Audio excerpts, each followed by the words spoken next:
Артық салмақтан жақсы арылуға көмектесетін, құрамында ешқандай майонез қоспай, отбасыңызға және кез келген қонақтарыңызға сөзсіз ұнайтын өте дәмді салаттың жасалу жолын көрсетемін. Ең алдымен бізге керек болады капуста. Капустаны дәл видеода көрсеткендей етіп 4-1 сілеп турап аласыздар.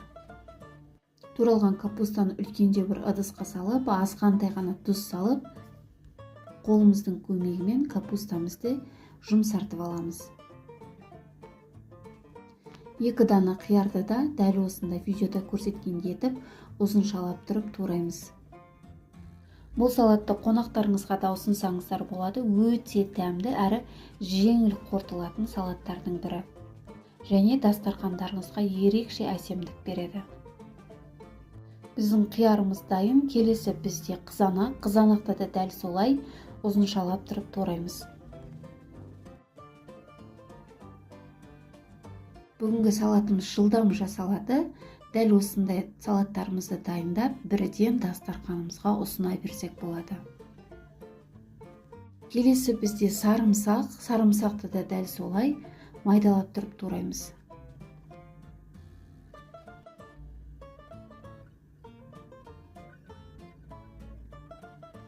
Сарымсақты теркіден өткізсеңіздер де болады.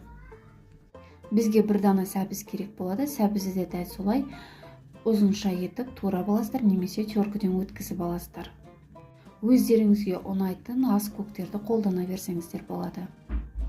Дәміне қарай аздап тұз және қызыл бұрыш қосамыз. Сәбізді дәл осылай ең соңынан қоямыз. Қызып тұрған майды дәл осы сәбіздің үстіне құямыз. Енді барлық көкөністерімізді жақсылап тұрып араластырамыз.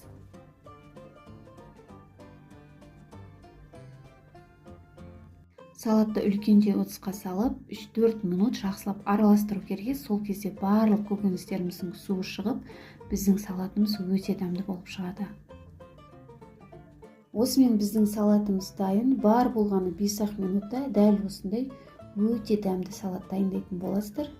Сіздерге де кеңес беремін. Дәл осы мен көрсеткен рецептпен жасасаңыздар, салаттарыңыз сөзсіз дәмді болады. Дәрумендерге өте бай біздің салатымыз дайын болды. Дәл осы салатты күнделікті тамақтарыңызға қолдансаңыздар болады. Және де үйлеріңізге келген қонақтарыңызға да дәл осы салатты ұсынсаңыздар болады. Құрметті көрермендер, осымен біздің салатымыз дайын. Сіздерге де кеңес беремін дәл осы рецептпен жасап көруге. Менің каналыма тіркеліп, лайк басып, комментарий жазып, достарыңызбен және жақындарыңызбен бөлісуді ұмытпаңыздар. Барлықтарыңызға ас болсын.